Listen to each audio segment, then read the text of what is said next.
Ladies and gentlemen, welcome back to the channel, and this was not how I was expected to sit down and do this video tonight. I have been delayed 4 hours for my flight back to Edinburgh this evening, and on that note, I can't get into the studio and record the way I normally would, and I thought this was quite an important video to make. It's a discussion we have to have, it's a topic of conversation that is rife after the weekend. I had to do some form of content, I had to make a video. So here I am at the back of Wetherspoons in Stansted Airport with another 2 hours to go now until my flight apparently takes off, if it does. Ryanair, we're not on good terms. We're not on good terms, and I tell you, Celtic, we're not on good terms either. This is going to be very raw, of course. I've not got any equipment with me. It was literally a one-night trip doing for the NFL. I brought my phone, I've brought AirPods, and I've brought nothing else. So I don't have any editing power here. It's going to be incredibly raw. It's going to be straight from the heart, you could say. It's going to just be a 10-15 minute rant probably. But it's a 10-15 minute rant that I think everybody's probably been waiting on this channel. And the big question is, what is next for Celtic and what are we doing with Brendan Rodgers? Look, let me just make one thing crystal clear, and sorry to disappoint to the many who might have thought this would have been the case in this video. I'm not going to sit in this chair and say that I want Brendan Rodgers to be sacked. I'm not going to say that. That isn't where I am mentally as a Celtic fan.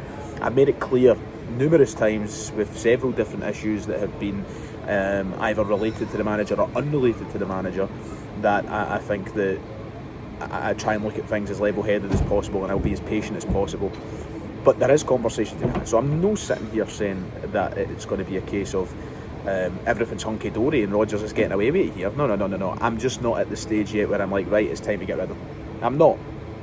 But the point is, we might be getting there.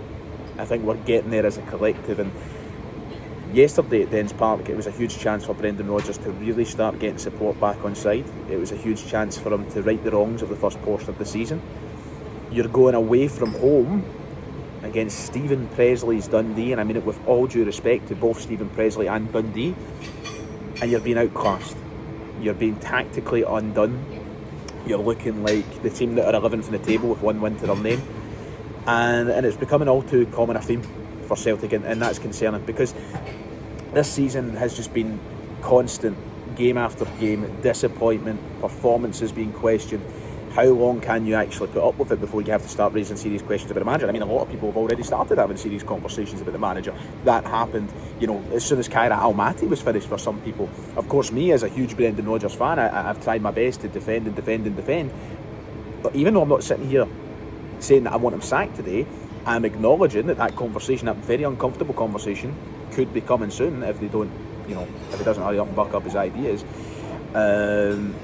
But it's horrible. It's horrible, and I feel like everything is just going to pot really quickly at Celtic. There is such a horrible feeling at the club right now, from what's happening in the boardroom to what's happening on the pitch. And let me tell you, I'll be sitting here giving it Brendan Rodgers thinking in this video and questioning a lot about what he's doing. But there is a group of players and a squad who aren't serving to their full potential either. We have a group of players who, at this moment in time, I would use the word shitebags to kind of sum them up. It's getting very, very frustrating. It's getting very, very tedious. And I think that we're all just kind of playing a waiting game now. Listen, I might not be saying I want Brendan Rodgers to be sacked, but what I am definitely saying is I am at the point where I do think we need to consider something fresh. I think we do need some sort of change. And listen, if Brendan Rodgers walks at the end of the season and he sees out the end of his contract and goes on, I'm probably not the same level of gutted that I would have been, definitely a year ago or even 6 months ago. My ideal situation was Brendan Rodgers happily managed this club, successfully managed this club for as long as he deemed fit. But at this point, I think I can acknowledge that maybe 3 years and out is probably the way to go. It's probably the best for all parties. It's probably the best for Brendan Rodgers. It's probably best for the relationship he has with this current board, and it's probably best for the fans as well, who are quite evidently fed up of what we're watching on the pitch at the minute. So what's going wrong? I don't understand what's going wrong, but Brendan Rodgers, can't hide behind the failings of the summer transfer window when you're playing like that. This is a manager who, and I hate to say this, failed, as much as I love him, and listen, can I make it clear, Brendan Rodgers has given me some of the greatest memories of my life, not just supporting Celtic, in general. The day that we beat Aberdeen in the Scottish Cup final in 2017 is one of the best days of my life. And moments like that I'll always be grateful for. I can't make it clear enough. I love Brendan Rodgers. I do. I love him to bits. But this is a guy that's failed to beat Barry Ferguson. It's a guy that's failed to beat Russell Martin.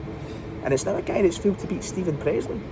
And listen, as I said, with all due respect to some of these names and whatever, you can't be getting tactically undone by these guys. You can't be, especially if you are the top paid manager in the country, with all the Premier League and trophy winning experience, with all the history that goes behind your name at Celtic and in Scotland, to then suddenly watch that go out the door, And the big question is, has he given up?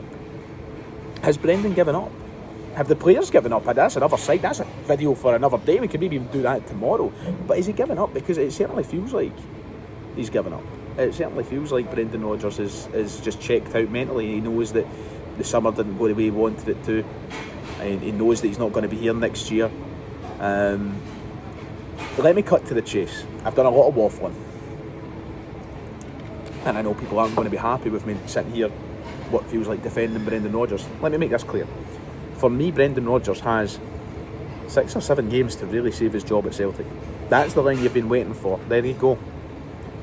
And I certainly think if Brendan Rodgers fails to beat Danny Rowell and Rangers, who are such a problematic situation of a football club right now, if he fails to beat Danny Rowell's Rangers at Hampden Park on the 2nd of November, I think there's a serious question that has to be asked after that game of whether or not it's even worth holding out to the end of the season. Part of me thinks, well, you know what, it is what it is. The season was done from the transfer window shut, and just let him see it out, let him see if he can win a league title and whatever. But you're talking about Tynecastle coming up, which I have no faith we win. We're talking about Sturm Graz coming up on Wednesday. I have no faith we win. I genuinely think that this is a stretch between now and then. The narrative has changed vastly. I was sitting here on this channel saying that this was this stretch of games for Brendan Rodgers to rally the troops, to get a new start going, to make it as exciting as possible. And now we're talking about it potentially being a season-defining, job-defining stretch of games for Celtic and Brendan Rodgers. And I don't think that's an exaggeration. I think most people are on side with that now. And honestly, I want to be sitting here in 7 games' time saying, why did I even bother questioning him? I want to sit here in 7 games' time to see us top of the league, to see us with a couple of wins in Europe behind us, to see us through to the League Cup final. Let's say, there's never in doubt. But can I say with any, and I mean any, sort of confidence that is looking likely? No. Brendan Rodgers said on Friday in his press conference that it was going to be a really exciting stretch of the season and that everybody was looking forward to it. The football was far from exciting on Sunday, and big questions need to be asked about what is actually being asked of these players when he puts them out on the pitch. And another world, Celtic might win that game on Sunday, but I can't buy into those narratives. I can't just constantly keep using them. Well, we're unlucky here, or there was a penalty claim there, or there was this and that. You can't. Sometimes you've got to accept that you weren't good enough, and tactically you were inept. And that is what it seems like the story has been for Brendan over the course of this season. I genuinely think this is a job-defining stretch of games that is now coming up for Brendan Rodgers. That he's turned this into a stretch of games that can put Celtic in the right situation.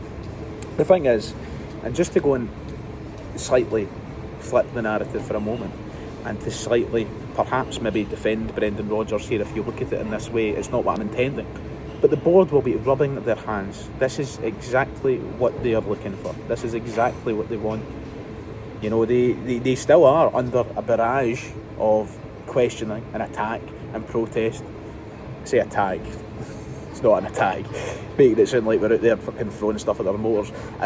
They are under that constant protest and questioning and berating. But they will be loving this. They will be rubbing their hands, and it almost feels like there is a part of me that, like, has this just been calculated to happen? They've let Rodgers down in the window. They knew things would dry up. They can deflect the blame from themselves. They can put it onto Brendan, and they can move on. Is that the wildest theory going? I don't think so. I certainly don't think it's the case. I think that everybody is just as culpable for the problems at Celtic right now as the next one. I think the board's most culpable, of course, but I think that the manager is a huge part of the problem right now, and his tactical setup of the team and what he's doing, and his lack of substitution success, his blind loyalty to certain players. I think the players who look as though they've given up, or the players that look as though they're done, I think you know who I'm talking about, have also been a part of the problem. But I think that the board will be rubbing their hands with this situation that's unfurling right now, because they want that situation to go away from them and onto the manager. They want it to go to Brendan Rodgers. They want the press narrative to be around Brendan Rodgers as well. And that's, I think, what they are ultimately going to try and push for. they're not going to back him in January. I can just see it already. I'd be stunned if they actually go out and back him, especially if he is off. He looks like he's mentally checked out. He looks as though he's tactically checked out. I think you can almost guarantee that he's off in January. He's off at the end of the season at this stage. I mean, probably could guarantee that weeks ago anyway. So why would the board back him? I've got a bit of use in my mouth there. Why would the board back him? You know, we're in a terrible situation. Do I think that the league title is in jeopardy? No, I don't, and I'm going to stick to that until I feel like we are at a point where it's in jeopardy. Do I think that it could be in jeopardy if we lose at Tynecastle the weekend? Absolutely. I think I will maybe change a little bit there and go, okay, hold on, we're now suddenly 8 points behind Hearts. It's a lot to make up. Maybe jeopardy isn't the extent I would go to, but I'd certainly start to believe that there's a bit of an issue. These next 2 games, I mean, I'm talking about these next 7 being big for Brendan. These next 2 are big for Brendan, and I want him to turn around more than probably most do. People are already, of course, hypothesising about what's next, who's going to be the guy that comes in. Ange Postecoglou's been recently made available, and listen, as unpopular as it might be, I don't think that Ange is the answer for the problems either. I'd take him back. Of course, I would take him back. But I think what we're protesting at Celtic about, and what we're looking at as the problems at Celtic right now, would be perfectly fucking summed up if we went back to a manager who was here no less. We're just going round in circles. We need freshness, we need new ideas, we need new blood, we need a new vision and a new direction forward. If Brendan Rodgers goes, and I think I'm happy if Brendan, I'm not, maybe not the word happy is what I use, I'm perfectly happy to admit that I'm fine with it. If he turns it round, of course, I'd love him to stay. I don't think that'll happen, but I just think that, you know, appointing Ange would be a great appointment and I'd happily take it. It's just probably going to lean into the problems that we've been protesting about, the fact that we don't have any freshness, that we don't have any new ideas, that we don't have anything, and the board would go for the lazy option again. You know, I don't think it's this great fix that most people do at this stage in time, and he's a great manager, had a great amount of success at Celtic. But, you know, are we going to go a manager that brought us no European success? When the whole point of the protesting is that we can't progress in Europe. We didn't progress in Europe under Ange, so I don't know. I just don't know. I don't know what the fix is. I don't know if it's Ange, I don't know if it's somebody else, I don't know if it's fucking Sean Maloney. I don't know what the fix is. I don't think anybody does. This is the state that we've got ourselves into. And who would have thought that at the beginning of 2025 we'd be sitting here having these conversations? It's crazy. It's crazy that it's got to this point. We know who's most culpable, but nobody's an innocent party right now. They're really not. The football is turgid. It is torrid. It is just, everybody, I think, is guilty of killing the enjoyment of watching Celtic right now. Mostly the ones that were protesting out of the club. But Brendan's not innocent. These players aren't innocent. There is a real lack of joy around Celtic right now, and that should not be the case. It really shouldn't be, and it's concerning. It feels like we're sick as a club. It feels like we've got an illness, like a viral infection that there is no antibiotic for, that there's no fix for. And I don't know what, as I said, I don't know what that fix is. I really don't. I'm feeling scunnered with Celtic as much as you're feeling scunnered with Celtic, and I don't think anybody has the right opinions right now. I don't think that anybody has the correct answers right now. If you want my 2 cents about it, I think that we can hypothesise and we can guess and we can predict and we can suggest as much as we like, but I truly don't know what the next. I said on Twitter the other day, and I meant this when I said it, as long as the next guy that comes in after Rodgers is willing to get rid of Ralston, Yang forever, and even the likes of the other diddies that are in the squad, they've got my back in all the way. But I think we can hypothesise on and everything as much as we like. Nobody has the correct opinions right now. We're all fighting with each other. We're all arguing about who's right and who's wrong. We're all entitled to our own opinions and our own suggestions, but I don't think anybody's right. I'm certainly not right. I know that. I know people will be watching this video going, what a lot of shite. I know that I've seen tweets and I've said, what a lot of shite. I know I've seen posts and clips and whatever, and I've thought to myself, yep, and people have said the same thing.